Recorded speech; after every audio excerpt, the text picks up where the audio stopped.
નવસારીની એક મહિલાની વિદેશમાં ફસાઈ જવાની ઘટના સામે આવી છે, જ્યાં રોજગારની આશાએ બેલારુસ ગયેલી મહિલા આજે ભારત પરત ફરવા માટે મદદ માંગી રહી છે.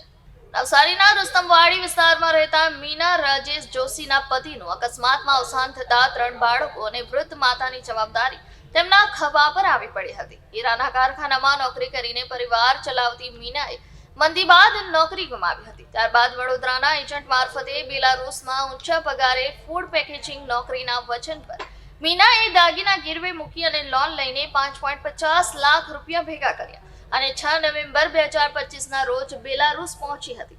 પરંતુ એજન્ટના આશ્વાસન મુજબ નોકરી ન મળતા થોડા દિવસમાં નોકરીમાંથી કાઢી મુકાતા મીના મુશ્કેલીમાં ફસાઈ ગઈ.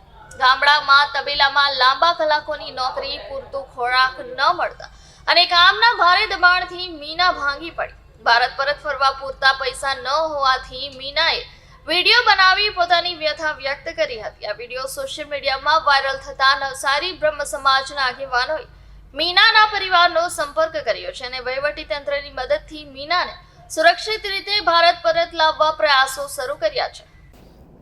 હું મીના રાજેશ જોશી, વિપુલભાઈ મારી ફૂઈનો છોકરો છે, એમને મેં કામ આપેલું હતું. એમણે કયા એજન્ટને કામ આપ્યું એ મને ખબર નહીં હતી. ત્યાર પછી મને એવું કહેતા હતા કે ત્યાં ફ્રૂટ પેકિંગ છે ને એમાં કામ છે. પછી એ કામ છે એમ કીધું એટલે મેં તૈયાર થઈ છું. મને એવું કીધું હતું કે 8 કલાકના તમારા 70,000 થી 80,000નો પગાર થશે ને ઓવરટાઈમ કરશે તો તમારા 90 લાખ રૂપિયાની મેરે પગાર થઈ જશે એવું કહેતા હતા.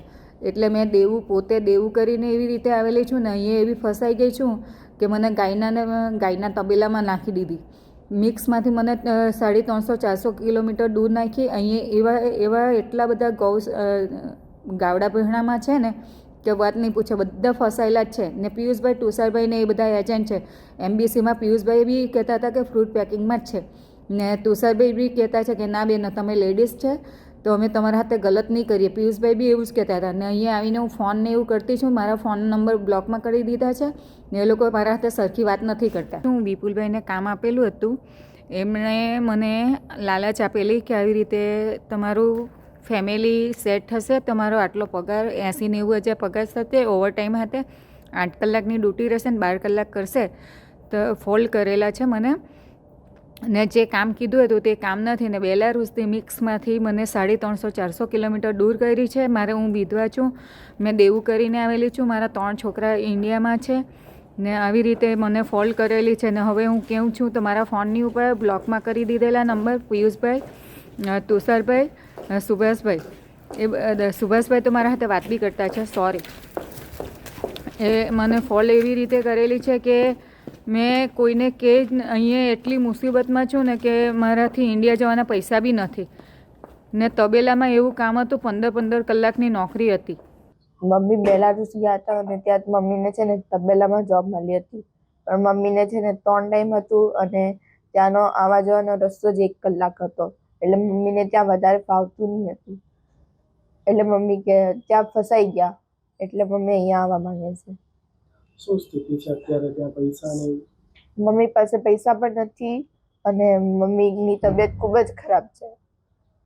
શું મદદ મળી છે ને અહીંયાથી?